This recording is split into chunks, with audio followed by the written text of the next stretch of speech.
Woohoo! All right, my friends, you already know. We are going to be talking about what's right behind me. And I am going to get our extension cord out of the way because that's going to bug me. There we go. Everything's on a trickler. There we go. Okay. We are going to be talking all about this beautiful Studebaker Skyhawk. 1956 Studebaker Skyhawk, because that's the only year that they made them. All right, without further ado, let's do it.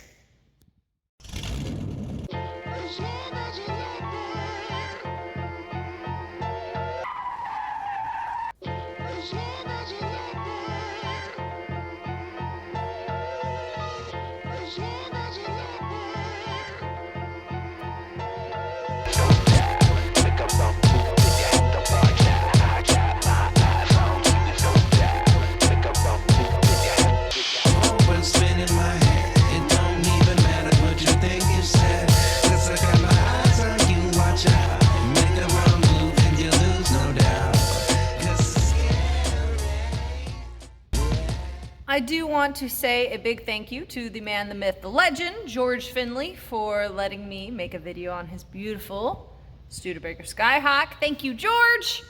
Thank you for letting me make a video on a lot of your cars. Now we're going to talk all about this one-year Skyhawk, but before, you know we're going to dip into history because that's kind of my tea, of course. Now, Studebaker was founded in 1852 as the Studebaker brothers, and what they were manufacturing was wagons, harnesses, buggies, carriages, all that important stuff before we had the horseless carriage, right? Now, I promised I was going to be fast about this history. If you want a full link of history, full hours worth of Studebaker history, then click on, I got my radio show link up here if I remember to put it up there, I hope I do. It goes fully into Studebaker history from founding till their insolvency. But back to what I was saying. All right, so 1852, Studebaker Brothers is founded, all right? 1902, they begin making automobiles. And what would you know? Their first car, their first vehicle was electric, all right? And people are always like, oh, electric's the future. But they forget it was also our past, all right? And I'm not gonna digress on that topic. Now, then, in 1911, Studebaker would cease all electric vehicles. All right, so now it is World War I, and Studebaker is just rolling in orders, all right? They were being asked for ambulances, carriages, harnesses, wagons, cars, you name it, all by the British government. Also, they have very similar orders coming in from France and Russia. They did very well during World War I. And then it was the 20s, and everybody was doing great. Studebaker was doing really good. They were paying out something like 90% dividends to their stockholders or shareholders, something like that. Something that was maybe not wise, especially because right around the corner in October of 1929 would be the Wall Street crash, and nobody enjoyed that. And after that, Studebaker would kind of stumble a little bit. Now I'm going to fast forward us to World War II because I'm trying to get to 1956 when the Skyhawk came out. With World War II, obviously Studebaker does well. I mean, honestly, I can think of quite a few car manufacturers off the top of my head that were saved from World War I, World War II, the Korean War. Like, car manufacturers do really well during war. I mean, they're not the only ones that do really well during war.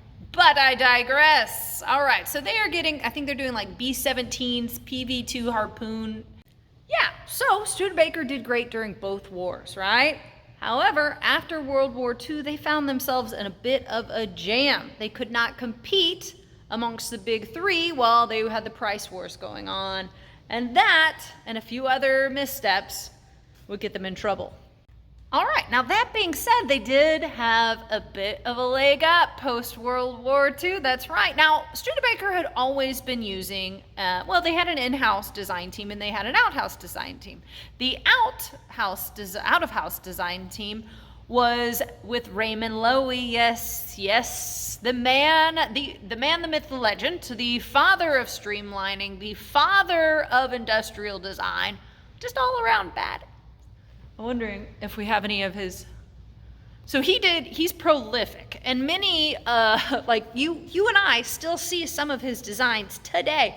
I was actually looking around, we have some old gas station stuff. I was seeing if we had any Exxon, because he's the one that transformed Exxon's into Exxon's old Esso into modern time. Lucky Stripe, Shell. He also designed like NASA's space lab back then. He's a rad guy, and I am going to, at this point, I shall digress. I also have, not only do the Studebaker, but I have two Avantis here.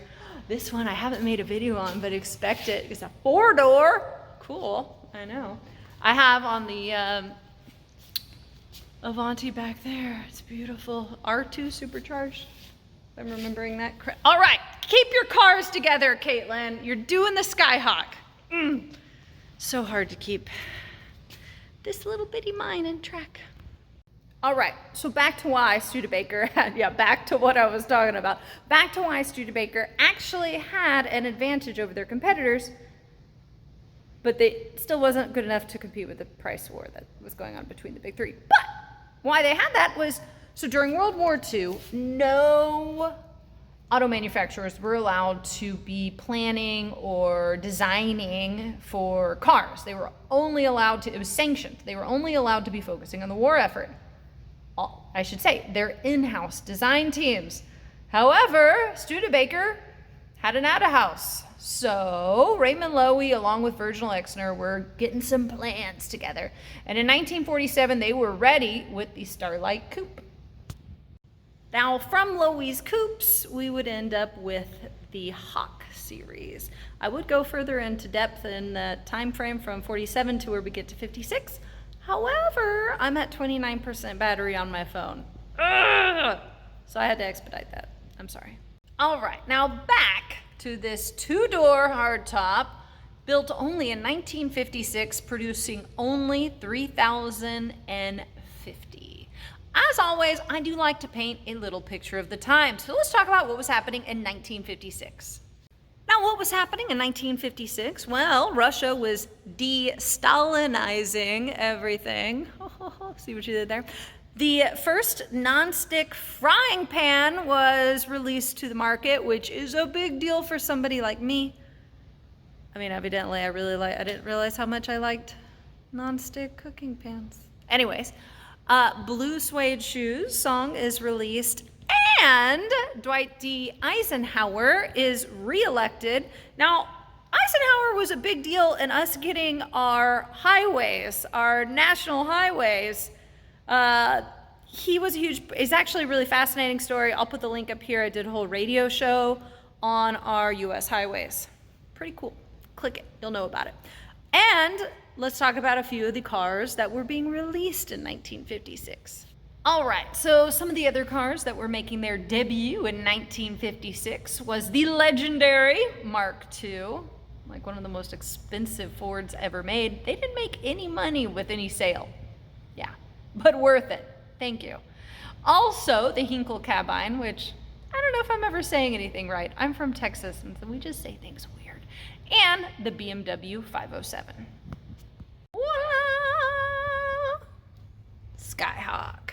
Now, the Skyhawk is part of the President series. And what else is part of the President series? The Golden Hawk and the Power Hawk. Power Hawk! That's pretty rad. While I was saying that, I was looking at this goose, which is kind of funny, you know? This is a painting by Stanley Rose. A majority of the paintings you see that are styled like this kind of style, are by Stanley Rose in here.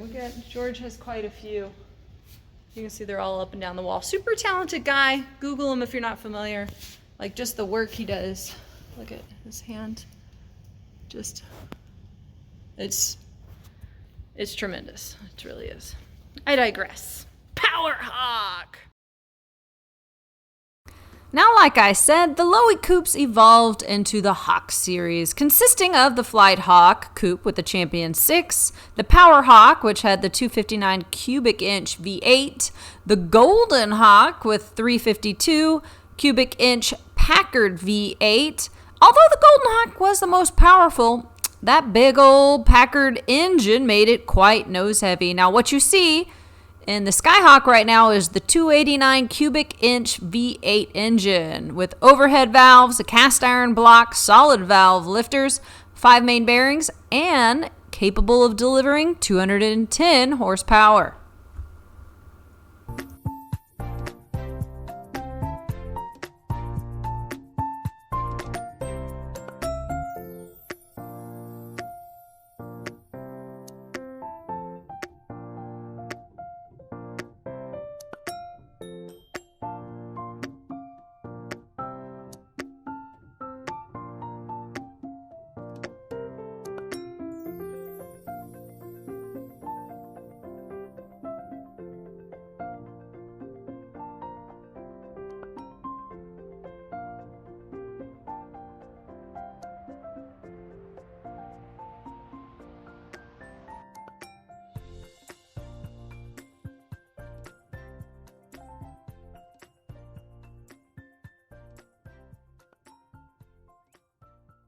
Now, the Golden Hawk was the flagship of Studebaker at the time, all right? And now, how did the Golden Hawk and the Skyhawk differ? Well, less fins than the Golden Hawk, and also you had less trim. Like the Skyhawk was just kind of like a sparsed down. Now, in 1956, the Skyhawk was $2,477, which by today's standards would be $24,000. And like I said earlier, Studebaker made 3,050 of the Skyhawks, which in their total production came out to be about 5%. Now, before I forget, I do want to encourage you, if you like classic car content, then go ahead and press the subscribe button, wherever that button might be hiding. You know what makes a classic car enthusiast heart grow fonder? One-year models. That's right. Everybody loves scarcity. So the fact that this was only produced in 1956 is such a big deal. And it makes me very happy that I have just the luck to be able to make videos on such cool cars. So, all right, guys, I hope you enjoyed that quick little informal video. It's pretty cool to be around this car. You know what I mean? If you like this stuff, well, let me know. What's your favorite Studebaker? Have you seen the Avanti video I did? The Avantis are over that way. That's why I'm pointing there. Yeah, let me know. Is there any kind of cool history that I missed? Because I kind of rushed this one with my phone battery dying. You'd think I would charge it before this? Oh, well. I hope you have a wonderful day. See you next time.